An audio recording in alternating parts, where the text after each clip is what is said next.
Hello, Andrew Cooper coming to you with another lesson, a quick lesson. A matter of fact, I'm gonna go over a little bit of the 2-5-1 progression. I'm gonna try to get the basic. I'm gonna try to go over uh, the jazz, and I'm gonna try to go over the gospel.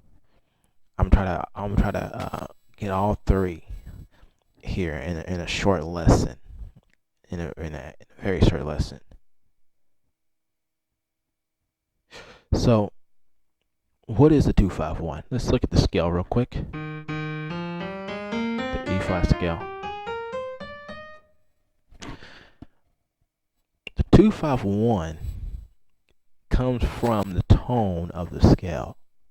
So, if I'm doing 2-5-1 in E flat, F would be my 2, B flat would be my 5, E flat would be my 1. Now the thing about it, each tone has a chord that goes with it. Each tone has a chord that goes with it. So the 1 chord is going to be major. The 2 chord is going to be minor. The 3 chord is going to be diminished. The 4 is going to be major. The 5 is going to be major. The 6 is going to be minor. The 7th is going to be diminished. And the 1 chord is going to be major. Now, if you're playing the 2-5-1 just with those chords, you could do something like this. Oh, well, I'm sorry, I inverted it. If you want to get better at it, the whole exercise is finding the chord that's going to be closest to it. If I start there, let's see. If I start here, finding the chord that's closest to it to get to know your inversions in the song. So now, if you start adding sevenths to your chord, you make it a little bit more jazzier. And we're going to get into some jazz theory for the moment, because jazz theory for me, leads to gospel theory, because gospel theory is very close to jazz. So jazz, there's voicings. They call it the 7-3-5 and the 3-7-9. Basically, if you're on the second tone and you have a minor chord, you pretty much take the 7-3-5 of it and put it and voice it in your right hand. Now in gospel, they go ahead and add that 9 there if they're not playing anything with anything else. But I'm leaving it out for the sake of jazz. A whole lot of times, a 7-3-5 leads into a 3-7-9. So, so here we have 3-7-9. That's basically taking just the tones of the chord within that bass line. So you have to think, when stuff gets complicated like this, well, it seems to be complicated, not too much complicated once you start playing for a while. You have to think of, I think of this as in different scale degrees. So, or different, I'm in a whole different scale. So if I'm saying 7-3-5, I'm not thinking according to E flat, because 7-3-5 to E flat would be this, because that's the 7, that's 3, that's 5.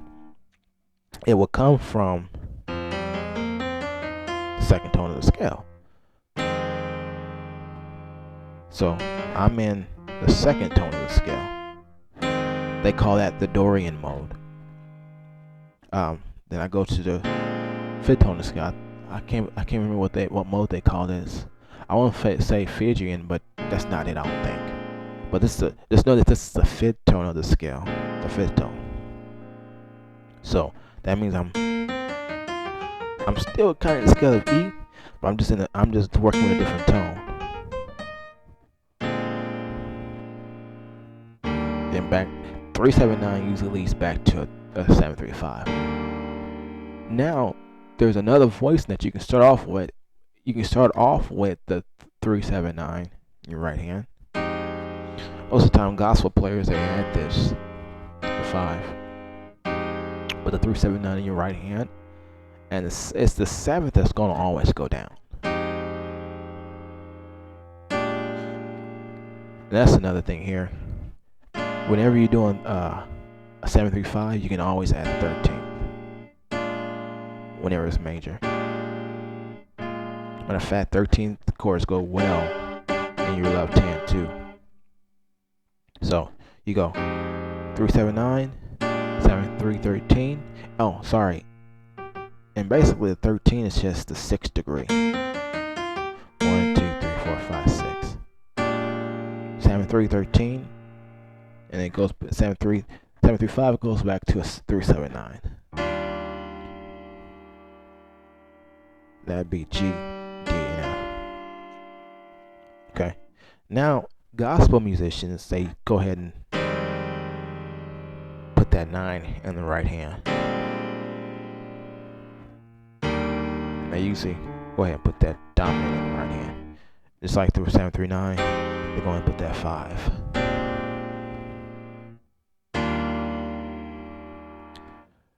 Okay. So, and in gospel, a lot of times, the 2 can be major.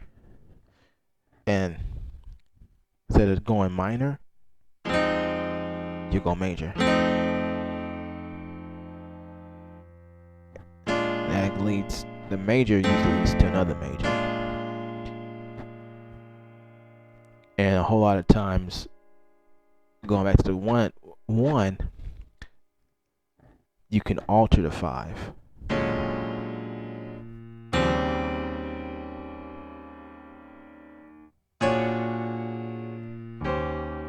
Meaning you play a sharp 9, a sharp 5, some such of that nature.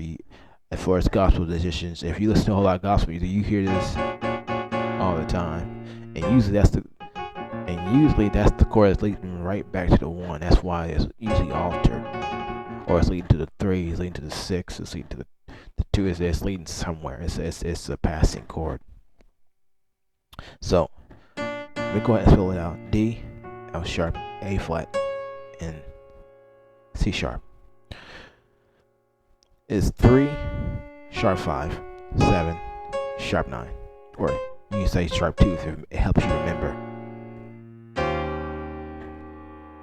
And like I said, anytime you have a 7 through 5, you can always add the 13th. Now, how do you know when to play a major 2 and when to play a minor 2? It depends on the tone of the song. I heard one of my teachers say, you have to listen for the tone of the song. Or sometimes it just really depends on your preference.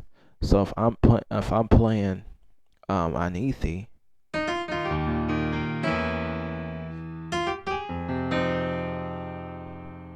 I can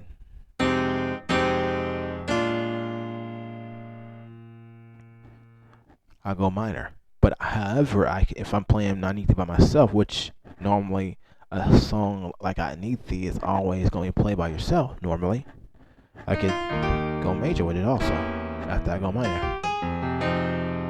Or see, I lied, because I can't do that. I gotta lead to that minor first, then I can lead. Now that I think about it, most of the time when the 2 is major, you sit on that 5 for a while. So so same thing with I Love to Praise Him. So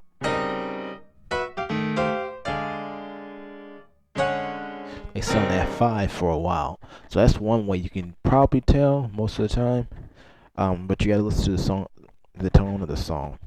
Now, to play with a bass player, because you sure can't do this and play the bass player. To depending on the type of bass player, they're not gonna let you do that. Depending on the type. So going back to the jazz, you have 7/3/5 on your left hand, and you add the 9 on your right. You can even add the 11 here.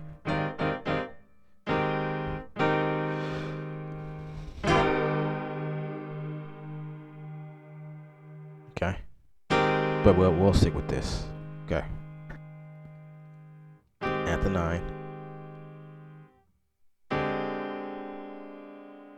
The 9 now becomes 13th. I'm just moving. And when I do add the 7/3/5, add the 9 on the 1. 3/7/9 voicing, you add the 5. So it's basically pretty much what's missing.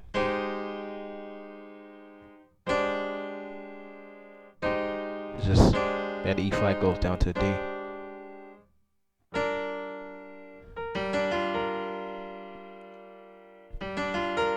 Okay, so that's one way to do it, depending on the sound that you want.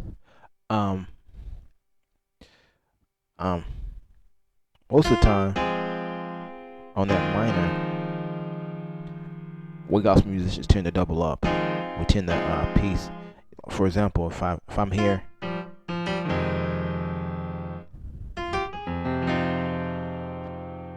I'll kind of take the invert. I won't invert too much down here. Most of the time, also we add the 11th also.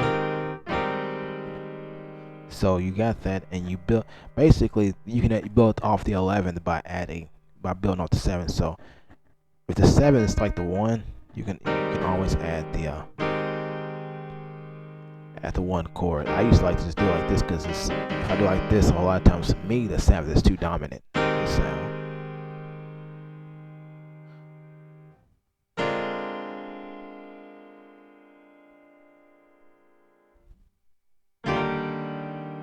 Okay. If you are going to that major, you can also break that chord up. So what you could do is you can put your tritone, which is these, and all tritone really is a flat 5. So if you got the intervals of a 5, you take it down, you got your tritone. Put it in your left hand. I'm gonna flip it, and you can build your quarter chord, which is a suspension chord, and you're right. So if you build off the 9, which most quarter chords are built off the 9,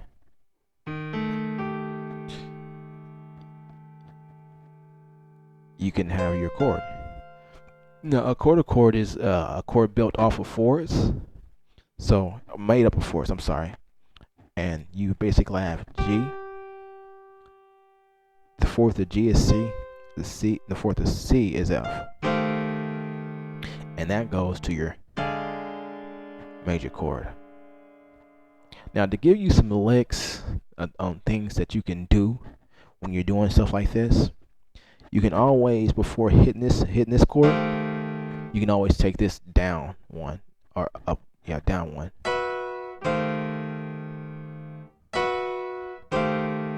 Then when you get here, you can go.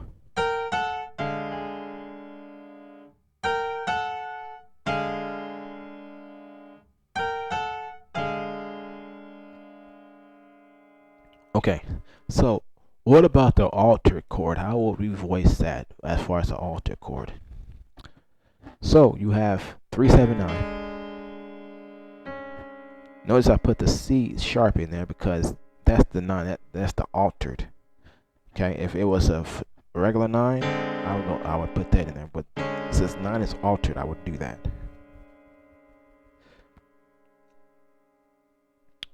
Then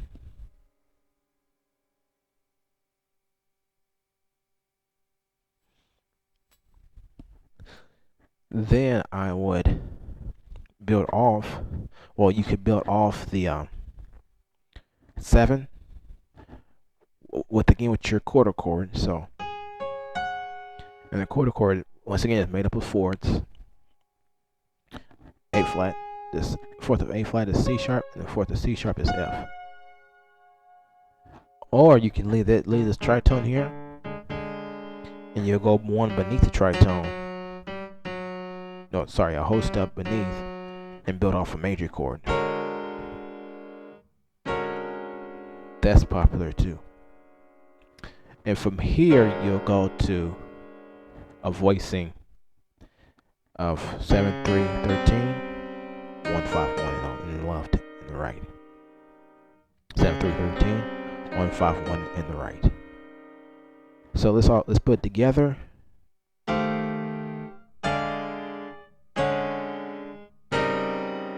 So what we're doing a song like I Love to Praise Him. So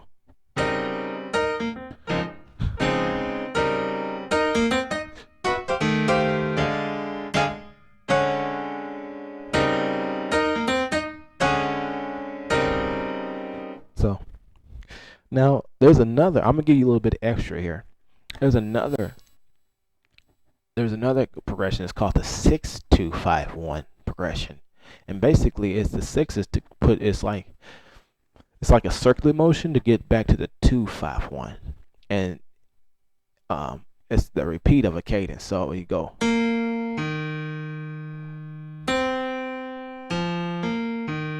And that's altered. Okay, so meaning if I was to do a 7-3-5, 5 would be sharp, or 3-7-9.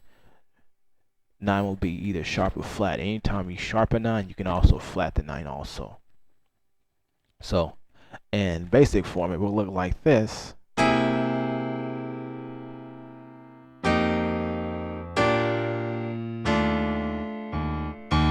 Oh, sorry, I messed up.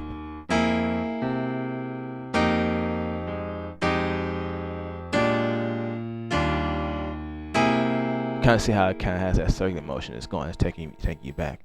If you did the 7-3-5,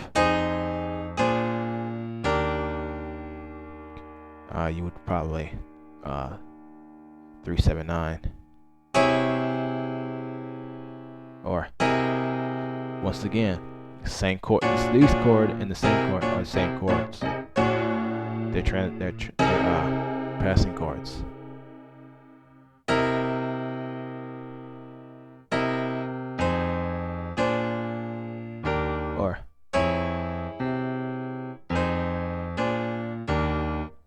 And you would voice that the same way. You would voice this chord, 3-7-9, and you built the quarter chord off of that. So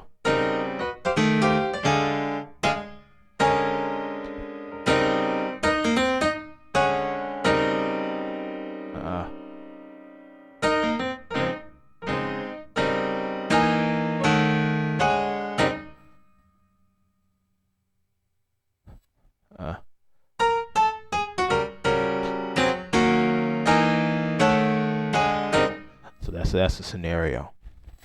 All right, that's a quick lesson of the 2-5-1. Hopefully, it helps. This video helps of you trying to understand the 2-5-1 progression.